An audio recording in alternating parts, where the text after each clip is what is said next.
The morning sun peered through the alpine trees, casting long shadows across the dew-kissed fields of my ranch. Each blade of grass stood at attention, a silent army guarding the tranquility I cherished. The ranch was my sanctuary, a stretch of land where nature whispered its secrets, and time seemed to slow in reverence. I had carved out this peace with my own hands, creating a life that was as much a part of me as the air I breathed. But serenity has a way of attracting disruption. In my case, the disruption came in the form of Karen, a woman so impeccably polished. She shone like a vinyl record. Her presence was a discordant note in the symphony of my life, a relentless buzz of dissatisfaction wrapped in designer scarves and veiled threats. Karen had taken up residence in the recently developed neighborhood just beyond my eastern fence, a wall of new constructions, all glass and steel, attempting to assert themselves against the timeless backdrop of the mountains. Karen was their self-appointed queen. She ruled with an iron will and a penchant for passive aggressiveness, a hedge trimmer always at the ready, her eyes ever vigilant for deviations from the homeowner association guidelines. Her first foray onto my land was as subtle as a marching band. She arrived with a clipboard and a grimace, surveying the wildflowers that painted my fields in rebellious colors. Non-compliance. I imagined her muttering, her thoughts as crisp and rigid as the paper she clutched. I watched from a distance, a silent observer cloaked in patience. She marked her discontent with small flags, each one stabbing into the earth with the finality of a judge's gavel. It's amusing, really the power some feel when they believe themselves guardians of order. Armed with bylaws and bureaucracy, her complaints arrived soon after, neatly typed and dripping with condescension. My heart chuckled at the absurdity as I read her demands: uniform fencing, manicured lawns, the eradication of nature's exuberance in favor of monotony. I filed them carefully, tucking them into a drawer labeled petty grievances. There's a kind of wisdom that comes with age and solitude, an understanding that battles are best fought with silence and time. I let her letters pile up like autumn leaves, each one a testament to her futile attempts to bend my world to her will. She sought to smother the untamed spirit of my land, to cage it in regulations and her brand of order. The irony was not lost on me. Her pristine neighborhood encroached upon my land like a creeping vine. Yet she accused me of transgressions. The letters escalated to threats of legal action, each one more ludicrous than the last. I could almost see the steam rising from her ears as her frustration grew. I remained unshaken, rooted in my resolve like the ancient oak that stood guard over my home. Let her threaten and plot. Nature knows no boundaries but those of the sky and the earth, and my land was as much a part of me as the stars were to the night. In the quiet of the evening, as the sun dipped below the horizon, painting the sky with hues of defiance, I sipped my coffee and smiled. Karen's kingdom was built on shifting sands, but mine was grounded in the unwavering strength of the land itself. Let her come. Let her try. For, in the end, it is not I who am trespassing. They are the ones squatting on the soul of my earth. The sun slanted low across the hills as I stood at the edge of my ranch, the land stretching out beneath my gaze like a vast ocean of whispering grass. The air crackled with a familiar tension, a silent symphony only I seemed to hear. Karen had been busy. Her latest salvo arrived in the form of a letter, the paper crisp and official, like a slap in the face. Her complaints were endless. The color of my barn offended her aesthetic sensibilities, too rustic. She said, my chickens, she claimed, were a public nuisance. Apparently, their clucking disturbed her afternoon tranquility, though her house lay comfortably far from my coop. It was as if Karen had scoured the HOA manual with the fervor of a religious convert, finding sins behind every blade of grass.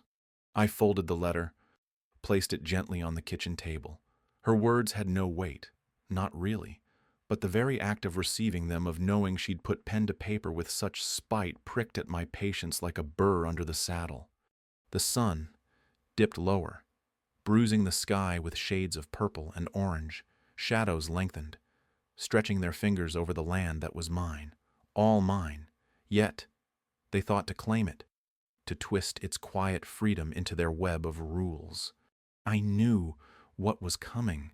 Karen, with her clipped diction and neatly bobbed hair, would escalate. Her power lay not in the authority she wielded, but in her relentless pursuit of trivialities.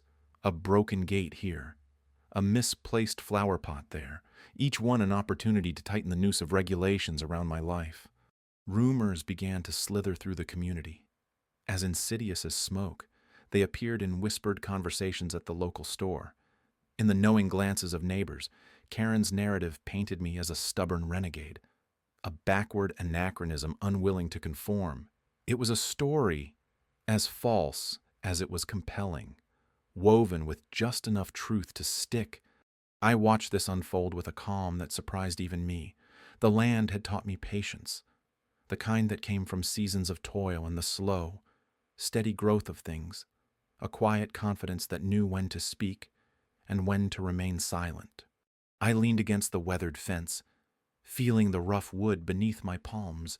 The earth was solid, unyielding, a testament to endurance. My eyes traced the boundary line, where my property met the HOA's domain, an invisible line they dared to blur. Then came the citations, adorned with official seals.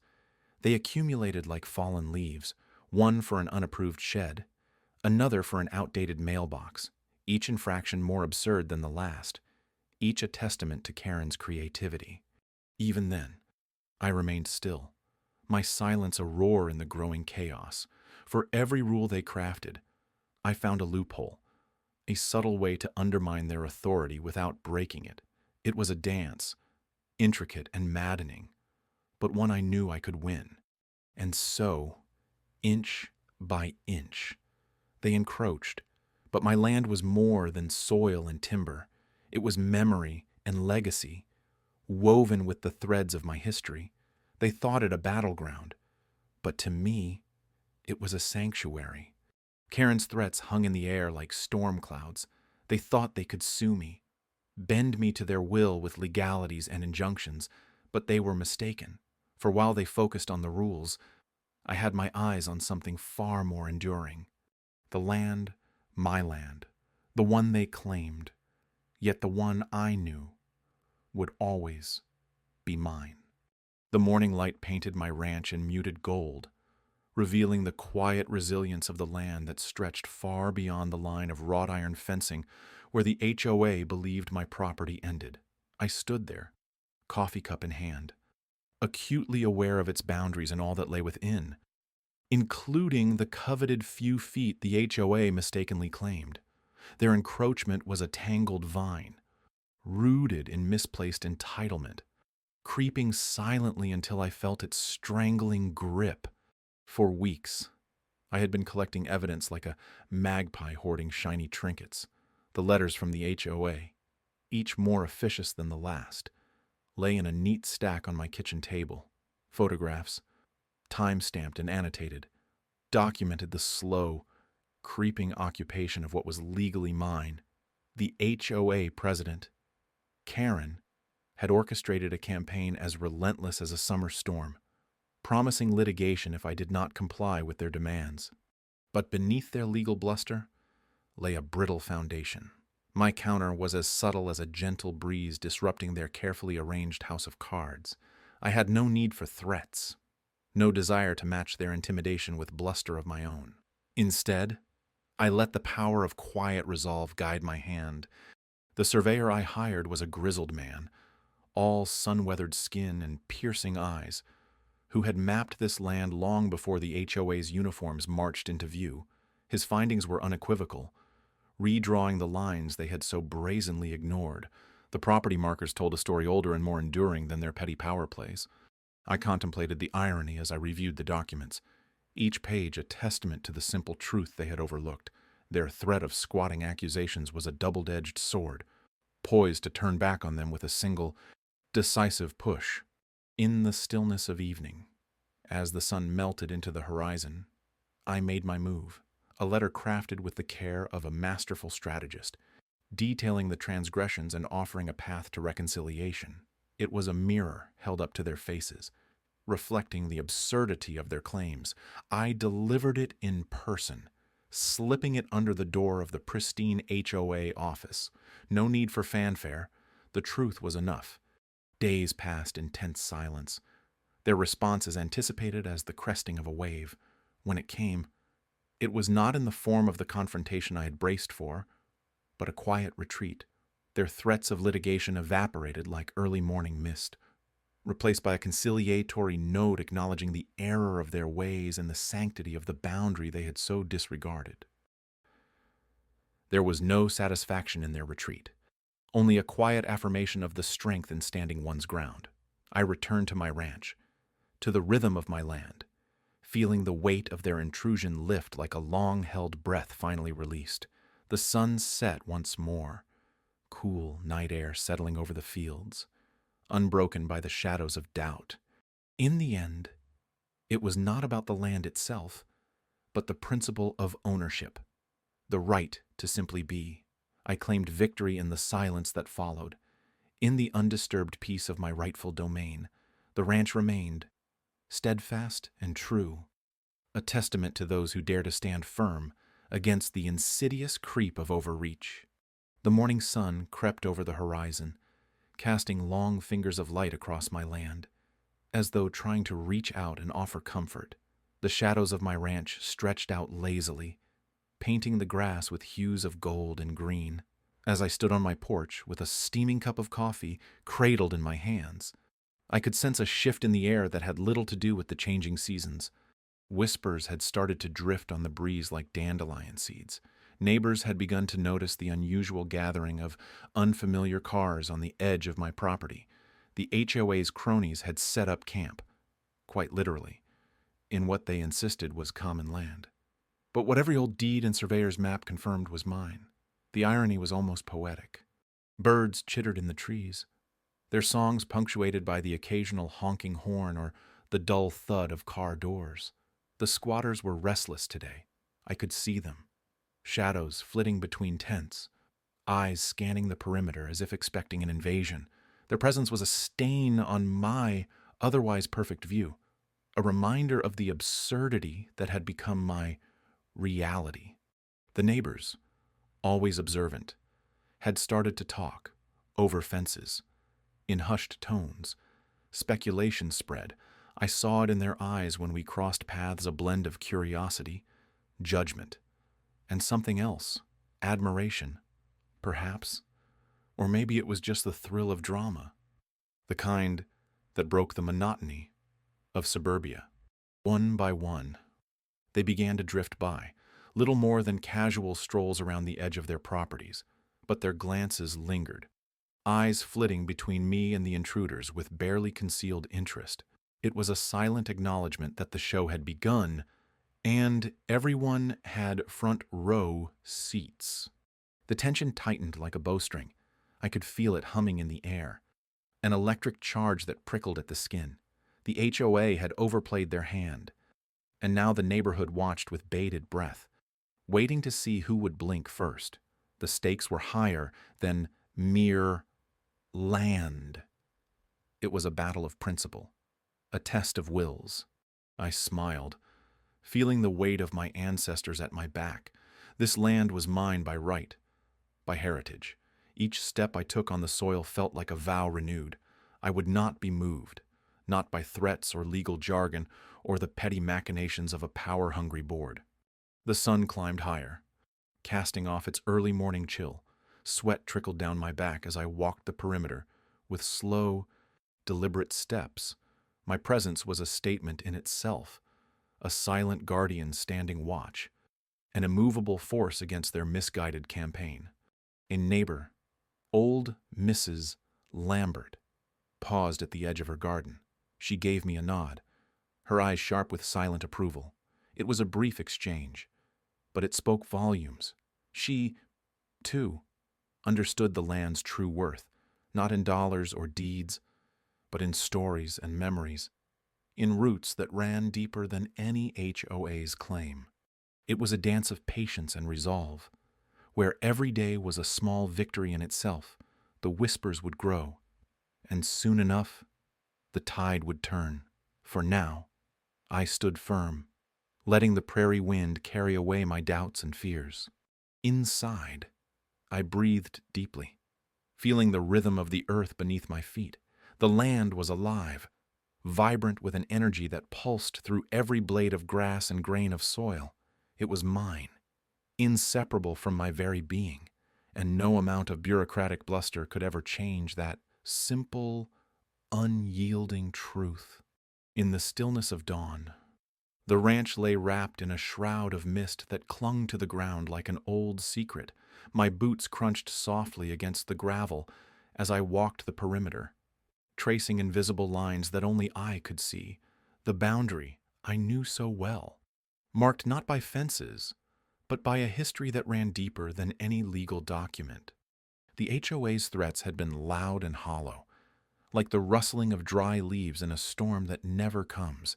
Their accusations that I was a nuisance, that my ranch was a blight, had rumbled through the community like distant thunder. But the storm had passed, and what remained was the quiet resolution of a truth, unspoken. I had taken my steps in silence, hired the best surveyor in town, a man with eyes sharp as a hawk's and hands that moved like they were playing a game only he understood. He walked the land with me, and I watched as he measured, calculated, and nodded with the slow certainty of a craftsman. The boundary markers they'd placed were an intrusion, a trespass. And so, I let the law speak where I chose silence. The land records, the forgotten maps tucked away in dusty archives, held the final word. They told a story of encroachment, of invisible lines crossed in arrogance. The irony wasn't lost on me. They threatened to sue. Yet, they were the ones squatting on my land. In the weeks that followed, I watched the HOA members scuttle like ants disturbed from their hill. There was a formal letter from my lawyer, polite, firm, an elegant dismantling of their pretenses. It sat on their desks like an unwelcome guest, serving its purpose in silence. I stood by my kitchen window one morning, watching as their landscaper hesitated at the edge of what was now undeniably my property. He looked around, waiting for instructions that never came. The HOA president, red-faced and fuming, made one last attempt to assert control. I could see his indignation from where I stood, but he was already a relic of a bygone battle. This land had belonged to my family for generations. It was more than a home. It was a legacy, a testament to resilience and quiet strength. As the fog lifted, so too did the weight of their challenge. I felt the earth beneath my feet, solid and unwavering, a reminder that truth, like justice, comes in its own time. The final papers came through on a day that felt like any other. I held them in my hands, feeling the embossed seal like a promise fulfilled. The irony, the sweet twist of fate, was that by trying to take what was mine, they had only fortified my hold on it. The wind carried the scent of cedar and sage, a whisper of the land's enduring presence. I walked back to the house, past the old oak that stood like a guardian at the entrance. My heart was light, unburdened. The ranch was mine, unassailable, as it had always been, as it would always be. In the end, they left quietly, with no apologies, no acknowledgement of their defeat. The HOA, once a looming presence, was now a shadow receding into memory. Justice had been served not with fanfare, but with the simple, profound weight of truth. And as the sun dipped below the horizon, painting the sky in hues of gold and crimson, I knew peace in the quiet grandeur of the land, my land. The sun barely crests the horizon when the hum of machinery begins. A quiet power vibrates through the earth as the crew sets to work, undoing the tangled mess of boundaries and fences Karen had insisted upon. I stand by my kitchen window, a mug of coffee in hand, watching as the land returns to its true shape, like a sculptor revealing the form within the marble. It feels apt, somehow, the peeling back of layers, the revelation of what was always meant to be. I remind myself that victory is often quiet, sweeter for its subtlety. The board had crumbled first. They were paper dolls in the rain, collapsing under the weight of their own missteps and hubris. All it took was a single letter, laced with evidence of their encroachments, a map that traced the lines they had crossed with Karen's guidance. Her signature, bold and proud, was their undoing. I had watched as their faces blanched, one by one, realizing how deeply they had tangled themselves in her web. The irony was thick enough to choke on. They had threatened to sue me, yet they were the ones trespassing all along. Karen is silent now. Her protests have withered under the harsh light of truth. She has become a ghost, skulking on the edges of meetings. Her influence evaporated like morning mist. I wonder if she could ever grasp the lesson in it all, or if her world remains unshaken, her reflection still untarnished in her eyes. The land breathes easier today. I feel it in the soft whisper of the grass, the gentle sway of the trees reclaiming their space. The community, too, seems to exhale a collective sigh of relief. Neighbors wave more readily now, nodding as they pass, a subtle acknowledgement of restored harmony. The memory of those tense weeks lingers, though a reminder of how close we came to fracturing. Trust, once broken, is a fragile thing, but there is strength in rebuilding, in the threads that tie us back together. The irony, of course, is that Karen, with her ceaseless push for control, inadvertently renewed our connection to this place. Her overreach forced us to see what truly mattered. I sip my coffee, letting the warmth seep into my bones. The sense of justice is comforting, its presence as grounding as the earth beneath my feet. The act of reclamation is as much about spirit as it is about soil. Occasionally, I catch a glimpse of Karen's car parked at the edge of the newly redrawn boundary. She sits there, watching the comings and goings, her expression unreadable from this distance. I wonder what she sees, a kingdom lost, or perhaps just the reality she refused to acknowledge. The machinery quiets as the day draws on. The last of the fences come down, and the land stretches out, free once more. The sun casts a golden glow across its surface, painting a picture of peace reclaimed. It feels like a promise, one I intend to keep. I turn back to my home, feeling the pull of its familiar embrace. The walls seem to welcome me in, the rooms filled with the quiet hum of my life, unperturbed and steady. Outside, the land whispers its own tales of endurance and resilience. It speaks of a truth, deep-rooted and unyielding, that no amount of meddling could ever bury. And in the end, that truth is what binds us all, a shared understanding, a collective breath as we move forward, leaving Karen's folly behind and stepping into a future that is ours to shape.